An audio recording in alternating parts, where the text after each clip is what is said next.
Dragon Ball Z was the peak of the franchise. They cannot and have not done anything as significant as what they did with Z.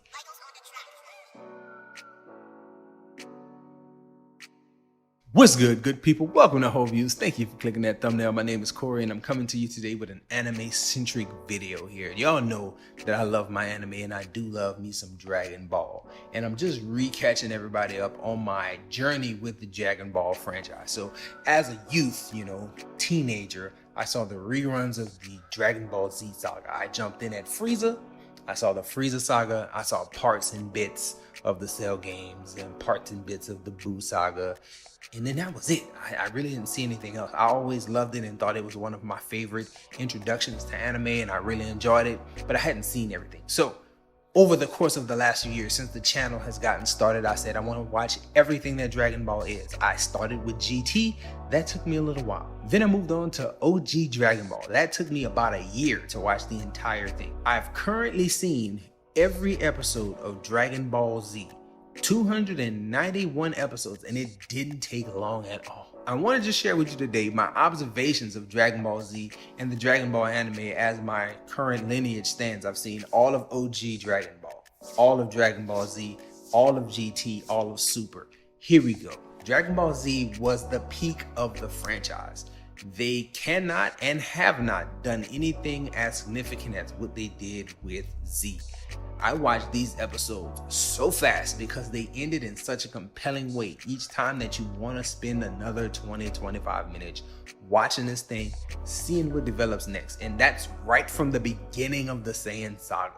Again, jumping in right at the Frieza saga where I started as a 14-year-old, I thought to myself, I don't know how all these characters ended up here. And starting with those characters at the beginning of Z was crazy to me. To see everybody at the beginning of the Saiyan saga, Gohan at 4 years old, Piccolo currently evil, planning to kill Goku, Vegeta not even in the picture, Bulma being who she was, Chi-Chi kind of being the same character that I knew her to be from my teenage years and watching that stuff.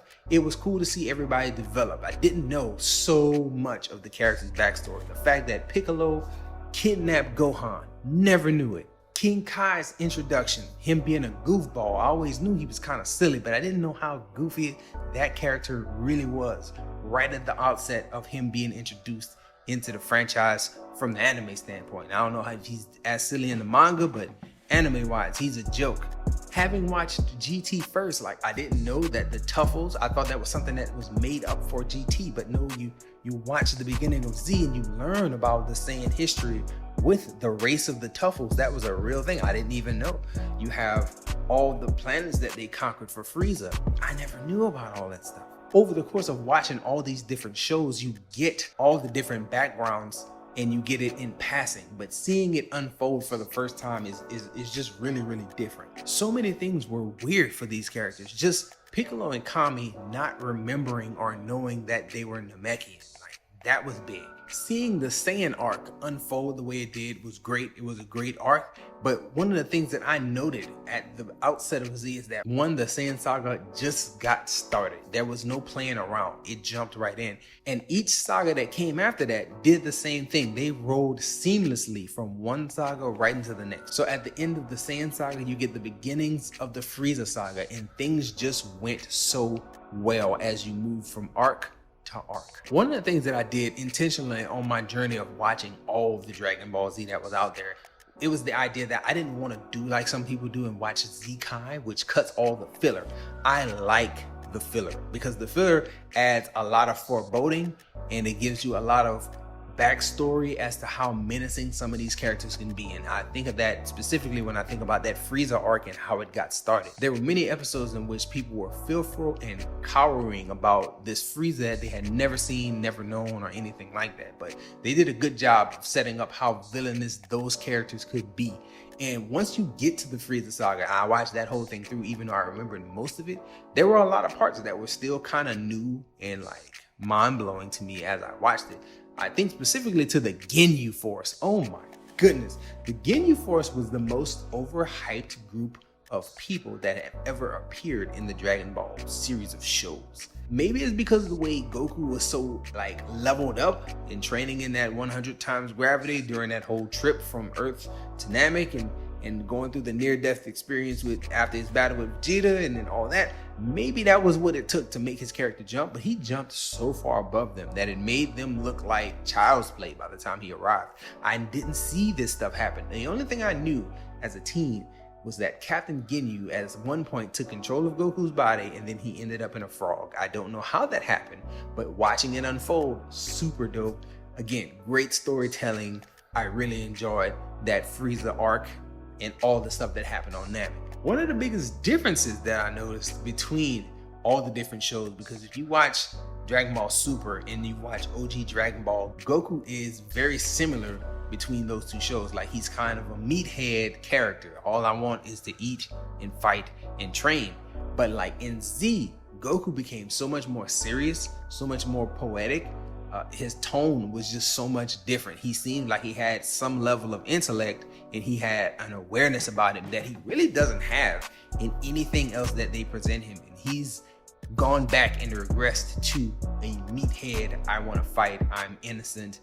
I'm a good guy. I just like to get strong. Like that is what they sell us on repeatedly with Goku. But Z really had him be noble and be, again, thoughtful and poetic in a way that you don't see anywhere else. After the Z saga pops off, I get to the point where you see Garlic Jr. and the Blackwater Mist and all that stuff is currently happening in the Z saga. I didn't know anything about any of this, but it was the first time that it occurred to me that I've never seen any of the old movies. So Bardock and that special that he has, I don't know anything about Bardock besides he plays Goku's father. And he rises up against Frieza towards the end of the race of the Saiyans existing. Like right before Frieza takes out everybody, I think Bardock fights Frieza. But I've never seen that movie or that special, whatever that is. So it occurred to me, like, I still have more to do, much more work to do. I got to go back and I got to watch all these movies. And I'll probably come and do videos on those as I go through those in chronological order. But Garlic Jr. and the Blackwater Mist stuff shows up on the actual anime show, and you get to see that stuff be integrated. And I thought to myself, this is the only time I think that they tried to integrate what happened in a movie into the show instead of just redoing, because they talk about Goku and Piccolo fighting Garlic Jr. off screen at some point. They went on an adventure that we didn't see as the audience. I was like, this is not good, the way y'all try to like weave this into the story that y'all was telling. But I understand. They did a film at some point, and now that film has become canonized. So it's something that I want to go back and take a look at, and I'm gonna do all of them eventually. Now, after the Blackwater Mist stuff, you get, Goku coming back to Earth, you get Mecha Frieza, you get the Cell stuff. All that stuff is popping off. All that Android saga and Cell saga is just blended so well the way it happens, but that's not the most interesting point to me. The thing I found to be most interesting was the fact that Bulma broke Vegeta and we got to see it. Like, I never saw it. I knew at some point Vegeta had to be with Bulma to get Trunks, but as a youth, I skipped stuff. I had a life as a teenager, so I wasn't coming in the house and watching anime every single day. I was out doing things, and in the course of doing that, I missed episodes, and I just figured, I'll catch it up later, and I never came back to it. Coming back to it as a grown-up now, I'm seeing, okay, she domesticated this man, and it happened before our very eyes. Yamcha never be the same after watching all this stuff happen. I'll never look at that character the same as I used to when I was younger. I thought like, he's cool, he's an earthling, he's not that strong, maybe he doesn't train. Nah, he has a lot of issues. Seeing him go from OG Dragon Ball and be a threat and a bandit and a bad guy and just like a force in the beginning of that to being 1000% side character with no use. It's crazy to see him come from, that point to this point. It's wild to me. But the point I want to end on is a very simple and somber one. Z was peak. It was the best that Dragon Ball has ever been. And again, I don't think it'll ever get to that point again. I'm very much anticipating to see anything new from the super arcs that they've been doing in the mangas. I've been watching YouTubes where people break down the whole arc and talk about all the things that happened with no animations, and it's cool, but it's not the same as watching an actual show. So I'm Ready to see some more Super. I've been hearing whispers of them doing more episodes. I would love to see that happen. And if you like anime content where, I come in and I discuss my favorite things, please subscribe to the channel. And again, thank you so much if you've watched thus far. Be on the lookout for more Dragon Ball movie related content, because that's going to be the next step of the journey, watching all the old films. But that is where I'm going to end it, y'all. I thank y'all so much for watching. Again, if you've watched thus far, let me know your thoughts on anything that I might have dropped in the comment section. Enjoy yourself, guard your heart, and go watch something.